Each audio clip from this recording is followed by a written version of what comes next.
L'École supérieure d'administration, d'économie, de journalisme et des métiers de l'audiovisuel ESAE offre de nouveaux challenges pour l'année universitaire 2023-2024. Étudiantes et étudiants, parents d'élèves nouveaux bacheliers, ESAE, c'est la garantie d'une formation de qualité à des conditions très avantageuses. À Gbedjromede, à Papa, à Boumekalavi et Parakou, inscrivez-vous en administration générale, administration du travail et de la sécurité sociale, trésor et finances publiques, impôts, diplomatie et relations internationales, journalisme et métiers de l'audiovisuel, gestion des marchés publics, planification et développement local, sciences économiques, sciences juridiques et toutes les filières des sciences de gestion. ESAE vous offre des bourses, demi-bourses et de réductions pour les premières inscriptions dans toutes ces filières. Waouh! En licence 1, 2 et 3 et en master, bénéficiez jusqu'à 50% de réduction sur tous nos sites. N'est-ce pas génial? Infoline. ESAE Gbedjromede, 3e rue à droite en quittant le carrefour Le Jador pour la BIBE Jéricho ou au plus 229 90 93 65 21 98 98 14 00 à Kpakpa au plus 229 52 88 33 33 à Boumekalavi au plus 229 52 88 44 44 Parakou au plus 229 52 46 12 12. ESAE, l'excellence à un an. L'invité matinal avec Clément Adéoti Adéchian, bonjour. Bonjour Kader. Merci d'être à nos côtés ce matin. On va faire de façon sommaire le tour de l'actualité. Déjà, le Niger qui interdit son fret aux véhicules immatriculés RB. Et quel est votre commentaire? La réponse du berger à la bergère. Au-delà de couacs diplomatiques de part et d'autre, le président de la République du Bénin, en réaction à la frontière toujours maintenue fermée, a réagi en bloquant les navires chinois qui devaient venir embarquer le pétrole nigérien. Oui, à ses mains, de venir embarquer du pétrole. Effectivement, et les Chinois et les Nigériens, aussi bien que les Chinois, ne s'y attendaient pas du tout à cette réaction du côté béninois, parce que eux, ils tablent, évidemment, ils tablent sur la convention signée ou les conventions signées. J'ai suivi jusqu'à 1h du matin hier la chaîne nigérienne avec un journaliste, un vieux journaliste qui n'avait rien à foutre d'ailleurs de la déontologie du métier, qui était bien entouré des copains de la junte, sauf un enseignant universitaire que j'ai beaucoup respecté dans ce débat-là, qui essayait quand même de démêler les chevaux et il ne clamait qu'une seule chose: ramener les deux parties à la table de négociation pour que la paix revienne entre deux peuples frères, deux peuples amis de longue date, et surtout quand on prend la partie du nord du Bénin, de Parakou jusqu'à Malanville, en traversant le fleuve pour entrer dans le Niger, c'est les mêmes peuples en fait.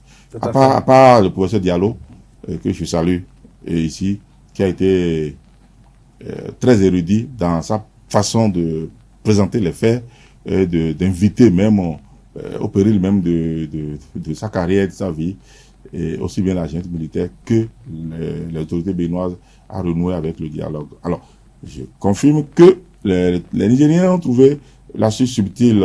Ce n'est pas mis dans la déclaration que c'est le Bénin qui est visé, mais on a cité tous les pays autour de nous qui peuvent désormais charger au port de Lomé en direction de Niamey sans citer le Bénin.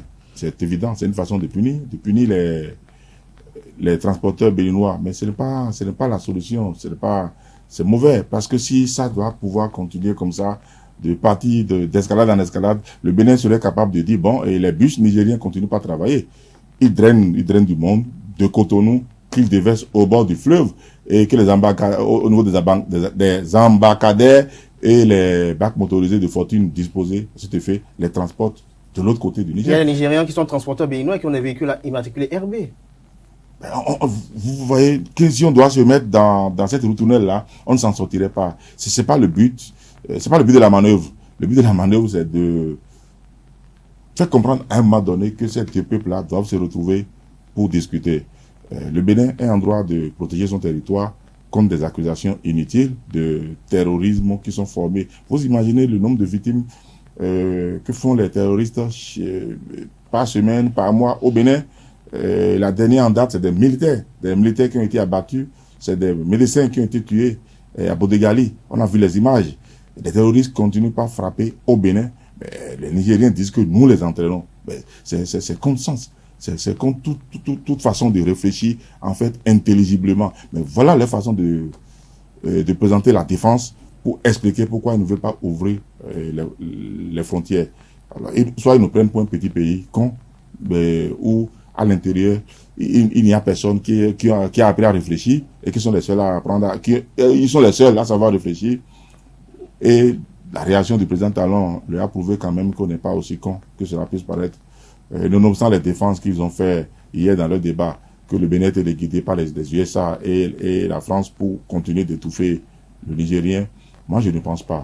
Je pense qu'il faut qu'on arrête les escalades. Il faut que les Nigériens comprennent qu'avec le Bénin, c'est un pays légendairement Bénin comme le Niger. C'est des pays qui sont appelés à rester ensemble, à vivre ensemble, et que plutôt les Nigériens comprendront cette réalité, et mieux ça vaudra pour les deux peuples.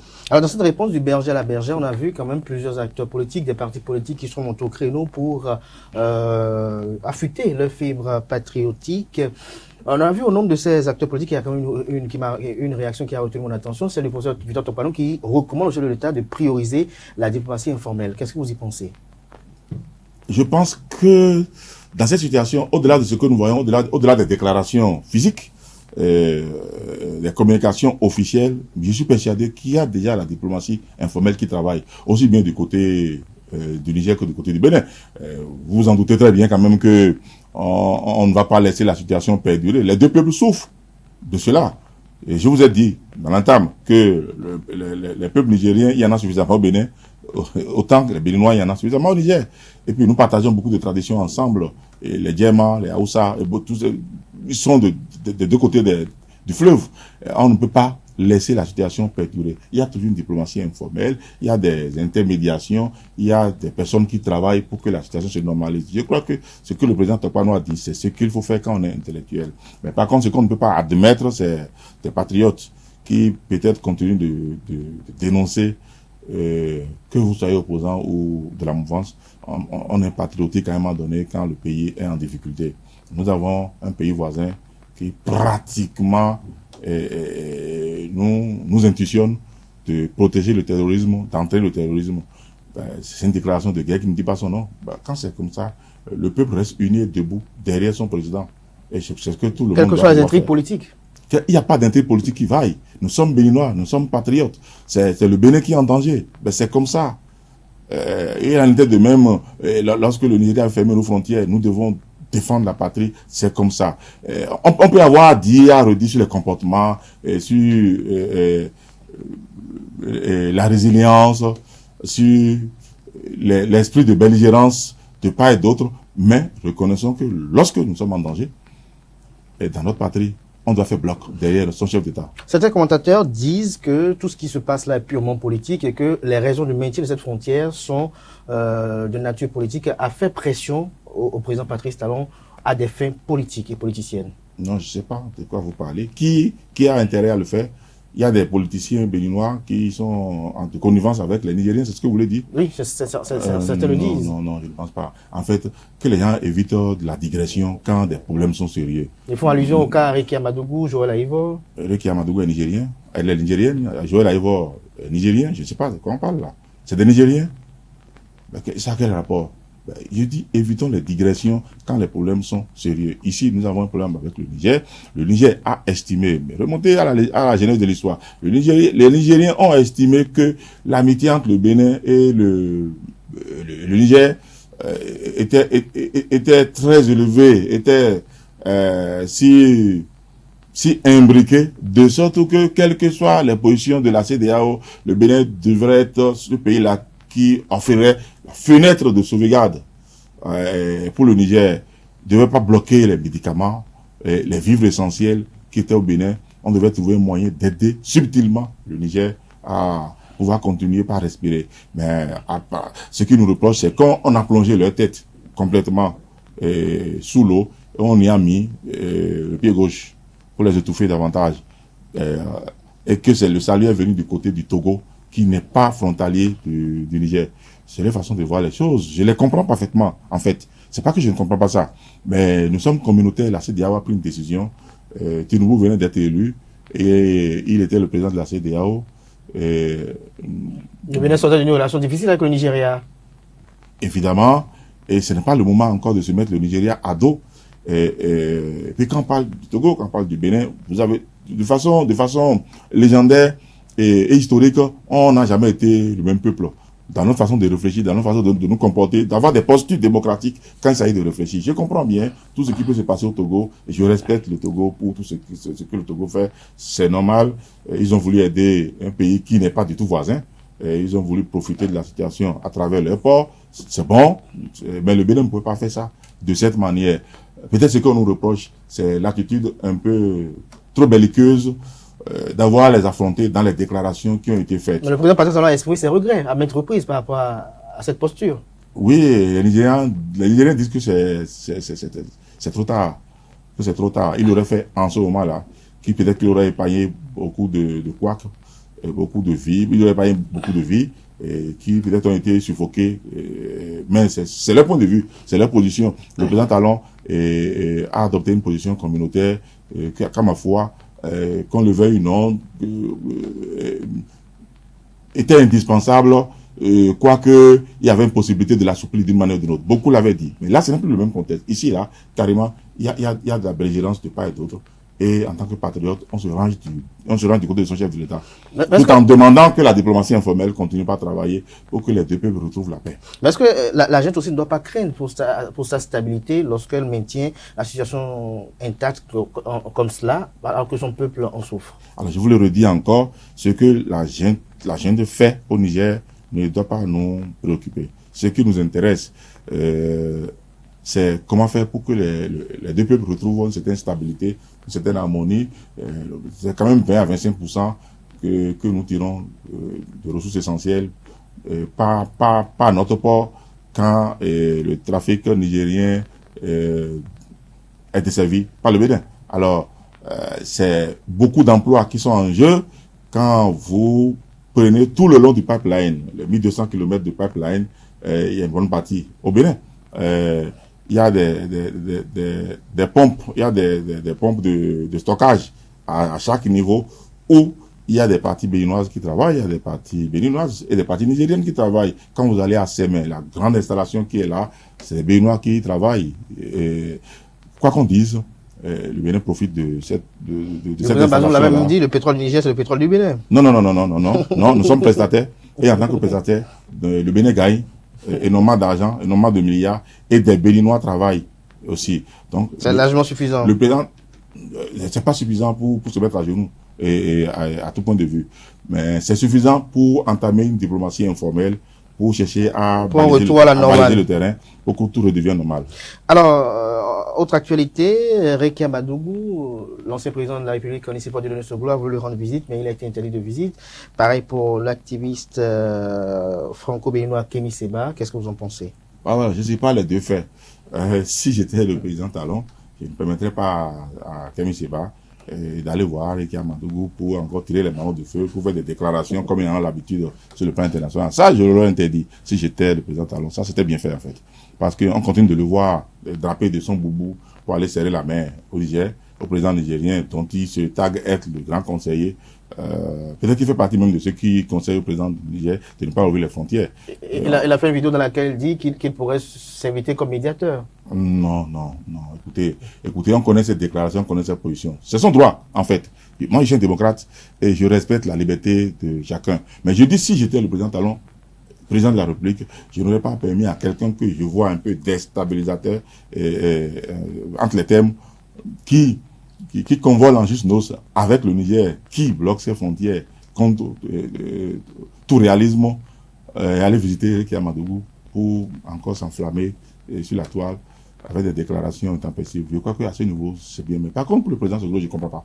Le président Soglo, pour ce qu'il est, l'icône qu'il représente pour le Bénin, pour ce qu'il représente, s'il a fait toutes les formalités qu'il sied, ce que j'ai appris, les formalités n'ont pas été faites, c'est sur place qu'il s'est mis à téléphoner au procureur spécial pour avoir une autorisation. Peut-être qu'il n'a pas compris qu'il y avait une procédure qui étaient mises en place pour cela.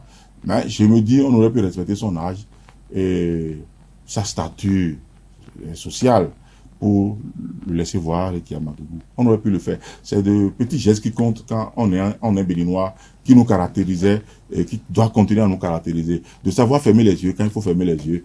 Un peu comme le chef l'a dit, qui a fermé les yeux en laissant nos produits vivriers traverser le feu pour aller nourrir les Nigériens. Jusqu'à ce que ça a commencé par nous affamer, que les syndicalistes ont commencé par marcher. Donc, de temps en temps, il faut apprendre à fermer les yeux. On aurait pu fermer les yeux et laisser le président se vouloir voir les Kiat.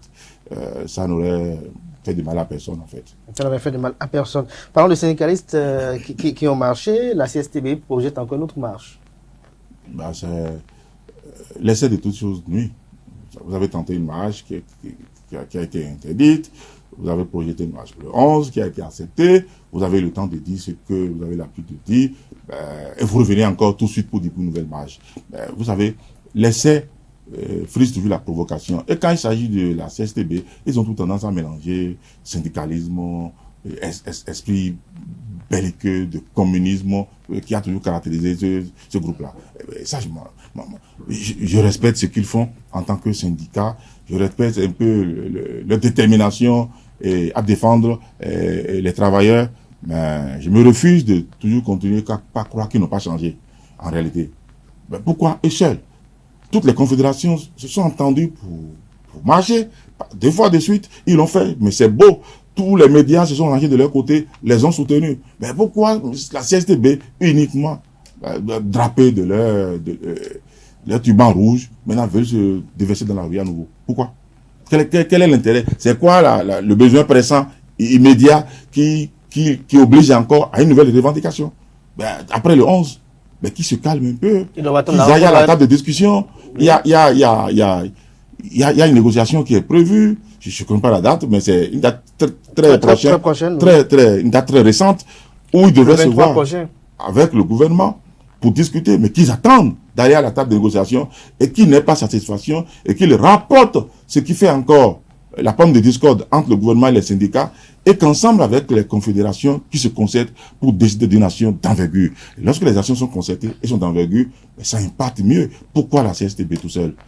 Je m'inscris radicalement contre et je trouve que c'est de l'agitation inutile. Ils peuvent nous épargner ça. Ils peuvent nous épargner cela. Alors, les éléments de la douane ont fermé plusieurs magasins de stockage de cajou et de soja.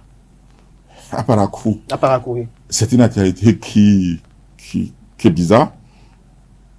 C'est-à-dire, j'ai essayé de comprendre. C'est-à-dire, j'ai ma marchandise, mon riz, mon soja enfermé dans mon magasin.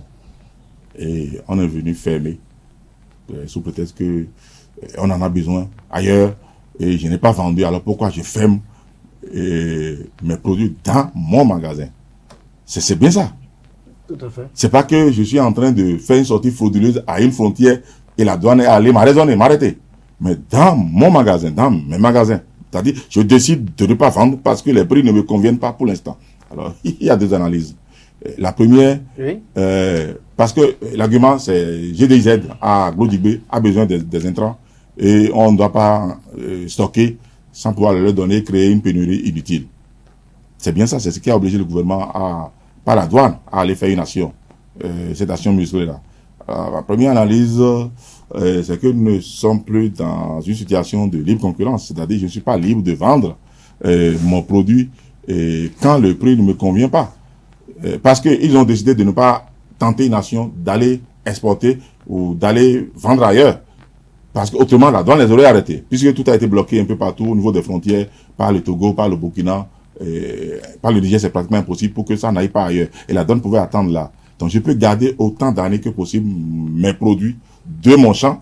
Ce n'est pas que je suis allé dans le champ du gouvernement qui m'a engagé pour faire de la production que je stocke. Là, si c'est du vol, c'est ma production. Mais si j'ai bénéficié d'intrants du gouvernement pour ma production, j'ai bénéficié à un coût réduit. Est-ce que c'est donné gratuitement? Je n'ai pas compris.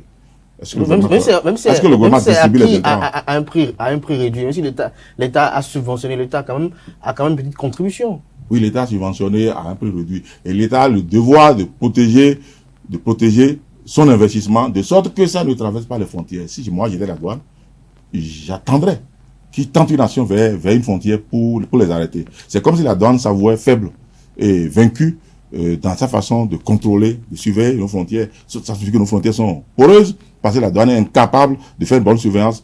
Ils préfèrent descendre directement dans les magasins. L'opération est mal vue. La communication autour de ça est mal passée, totalement, et par à coup en plus. Par à coup. Alors ça en rajoute encore à la crispation déjà totalement envenimée, que par à coup restera toujours un fief imprenable pour le pouvoir en place. Parce que chaque fois, on s'arrête toujours pour les énerver. Ils sont gravement énervés pour cette opération-là. Il peut décider, moi je dis qu'on peut décider de ne pas vendre pendant 5 ans, je garde. On sera en train de les surveiller. Je préfère qu'on les surveille pour voir s'ils vont tenter. Mais pendant ce temps, vous avez un stock dans votre magasin et le pays en a besoin. C'est mon stock. Je dis, le prix ne me convient pas. On est dans un processus de vente et d'achat. Et je dis, votre prix ne me convient pas. J'attends un peu. Quand vous avez un numéro qu'on déclare d'utilité publique. Mais c'est pas le cas. C'est pas... Et on ne peut-être que ce qui est dans le magasin aujourd'hui est déclaré et puis on ne se lève pas pour déclarer un numéro d'utilité publique. C'est pas comme ça. L'État se lève et dit, ça je prends. Non, ça ne se passe pas comme ça. On dit c'est contre juste préalable de dédommagement. Les règles sont connues et les principes sont clairs. C'est pas tous les immeubles quand on serait déjà rasé et déclaré d'utilité publique. C'est pas pareil. Ils ont gardé leur stock et beaucoup le font. Ils sont juste allés à Parakou pour l'instant, mais allez à Ketou, allez à Koubert, allez ailleurs. Vous allez voir des gens garder du maïs. Les gens ne vendent pas du maïs. Les gens ont gardé du sorgho, les gens ont gardé du mil. Les gens ont stocké et attendent du bon prix pour pouvoir les sortir, pour les vendre. La spéculation en matière commerciale est de notoriété. Ça se fait partout. Mais quel est le rôle du ministère du Commerce dans cette spéculation-là? Oui, c'est de gérer la balance commerciale, et de sorte que entre acheteurs et vendeurs, tout le monde puisse se retrouver. Ici, le ministère parce que le commerçant, lui, est à la recherche du profit. Exactement. Et dans ce cas d'espèce, les populations, elles en souffrent. Oui, exactement. Je crois, pour les produits vivriers, bien sûr, quand les produits vivriers, je ne peux pas d'acajou, de soja, oui. Les produits vivriers, c'était malsain que pendant que le Niger avait fermé nos frontières, on trouvait les moyens de faire passer par les embarcations pour aller desservir le peuple nigérien qui copieusement se gavait. Et pendant que moi, je manquais de pâtes à la maison. Parce que moi, j'en avais besoin. Et le maïs est devenu cher chez moi. Ça, c'est pas bon, par contre. C'est pas bon. Ils peuvent le vendre au Bénin, s'entendre là-dessus, faire la discussion avec le ministère du Commerce et retrouver le juste équilibre. Mais pour ce qui a été fait, je condamne cette sortie frauduleuse par le fleuve en direction d'autres pays. Mais je ne soutiens pas dans l'absolu cette opération kamikaze du colonel Laourou. C'est pas, si c'est une initiative personnelle de la douane, c'est bancal. Si c'est téléguidé par le ministre des Finances, par le gouvernement, c'est grisonnant. Il faut revoir la démarche. Ça fait grise mine un peu. Les périodes ne sont pas bonnes pour ces actions. On ne peut pas démultiplier les actions sur le terrain. On veut aller sur le terrain. Le 15, c'est quand? C'est aujourd'hui, non? Oui. On est 15 aujourd'hui. Et le 15, les ministres, les députés, les maires doivent se déployer sur le terrain pour aller expliquer les actions d'envergure que le gouvernement mène pour le bonheur des populations. Mais ceux qui iront par la cour, ils vont dire quoi alors? Ils ont dit, oui, on est venu vous annoncer la bonne nouvelle que tout se passe bien. Et en même temps, ils ont fermé les magasins de produits de soja et d'acajou. Comment le message passera en même temps pour ceux-là et les voisins également qui peut-être ont des vivres stockés, qui savent que le prochain sera leur tour. Ça va être compliqué. Vous voyez. Il faut essayer de gérer les choses de sorte que tant les décisions qui sont prises et les façons de les coordonner, de les gérer, qui est le juste milieu. Ils n'ont pas le droit de stocker quand on en a besoin, effectivement, mais il y a un moyen d'aller négocier avec eux pour dire, les gars, écoutez, il y a des industries qui tournent, à Glodjigbe, et vous gardez les produits de première nécessité ici. On trouve toujours un moyen de négocier, et puis le message passe. Alors, parlons de cette tournée gouvernementale, avant dernière question pour finir. Est-ce que vous ne pensez pas qu'il doit avoir des préalables avant que les acteurs politiques se rendent sur le terrain, dans chaque localité?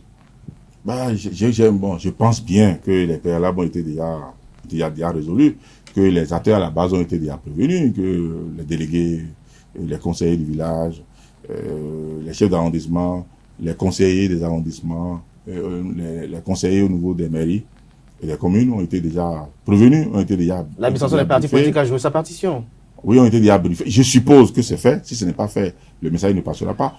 Puis c'est des politiciens rompus. Vous savez, un ministre est accompagné par le député qui est élu dans la région. Et chacun va avec le maire qui est élu de la région, le conseiller élu de la région, le chef d'arrondissement de son arrondissement. Donc, c'est des acteurs connus qui accompagnent peut-être d'autres acteurs inconnus. Parce qu'il y a des ministres qui ne connaissent pas véritablement leur région. Peut-être qu'ils ne sont jamais allés pour aller parler aux populations. Mais ils ne seront pas seuls. Ils sont bien encadrés. Et j'espère que les dispositions sont prises pour que le message passe. Parce que le plus important, c'est le message qui doit passer. Parce que si l'essentiel du message, c'est d'aller dire que nous avons fait des routes, il y a des bâtiments, il y a des infrastructures, le pays, ça va, le message ne passera pas. Si c'est pour aller dire, nous savons que vous souffrez, et malgré tout ce qui a été fait, c'est comme si rien n'est fait encore.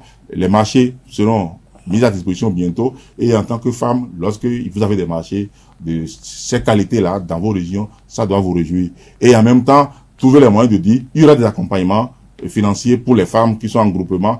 Il y aura des accompagnements financiers comme d'habitude pour les paysans. Il y aura. Est-ce que vous pensez qu'aujourd'hui, les populations ont encore besoin de il y aura, ou bien qu'il y ait des actes concrets qui soient posés? Ne me dites pas que déjà dans la tournée, on y va déjà avec des mallettes remplies d'argent pour aller distribuer sur le terrain. Ça ne servira à rien. Si vous donnez l'argent sur le terrain, comme on le faisait avant, ils vont bouffer, puis le lendemain, vous oubliez. Il faut des actions concrètes. Il faut aller annoncer ce qui est prévu, ce qui va être fait. Il y a des choses qui se faisaient, qu'on ne fait pas, qu'on a orienté autrement, que les populations n'ont pas vu, qui n'ont pas vu venir, qui n'ont pas compris. Il faut aller le les annoncer. Donc, je suis d'accord pour ça.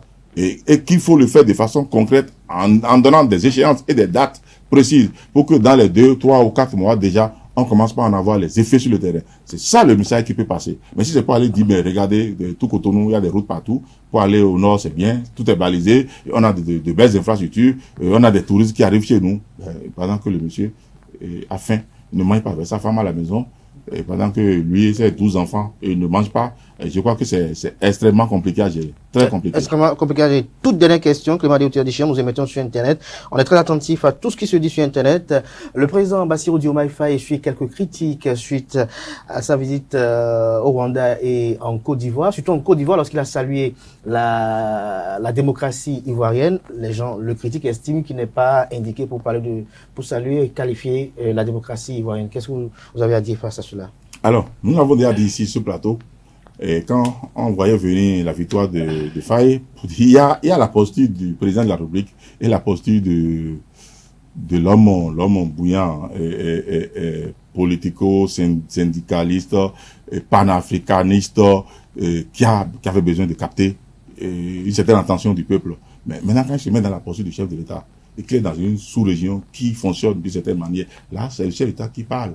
Il devrait aller dire quoi? Déclarer la guerre à la Côte d'Ivoire, aller dire à la Côte d'Ivoire que, bon voilà, tout se passe mal, et que désormais je vais vous montrer le bon exemple. Mais non, il n'a rien fait de mal. D'accord, Ouattara a modifié la Constitution, Ouattara fait des choses qu'on n'accepterait pas, par exemple au Bénin, et j'en suis convaincu, par rapport évidemment au test de loi et à la Constitution, je suis d'accord. Des choses qui voulaient être forcées au Sénégal, qui ne sont pas passées, c'est vrai. Peut-être qu'il est allé applaudir Abidjan. C'est dans ce sens que les critiques dont vous parlez sont parties. Mais en réalité, c'est un chef d'État qui est en visite officielle. Quand on est en visite officielle dans un pays, on y va pour aller provoquer les autres qui vous reçoivent. Du tout pas. Ça ne se fait pas. Donc, je vous ai tout dit. Les agitations des réseaux sociaux, la formule est bien résumée. On dit l'Internet, c'est ce qui permet à des imbéciles qui ne parlaient que dans les bars de pouvoir s'exprimer de façon publique. Merci à vous, Clément Adéoté-Adéchian. À vendredi prochain pour le Togo. On verra bien. Merci de prendre l'engagement dans les amis internautes. À présent, le panel de discussion et en fin d'émission, on retrouve le professeur David Kofi Azar qui est déjà dans nos murs.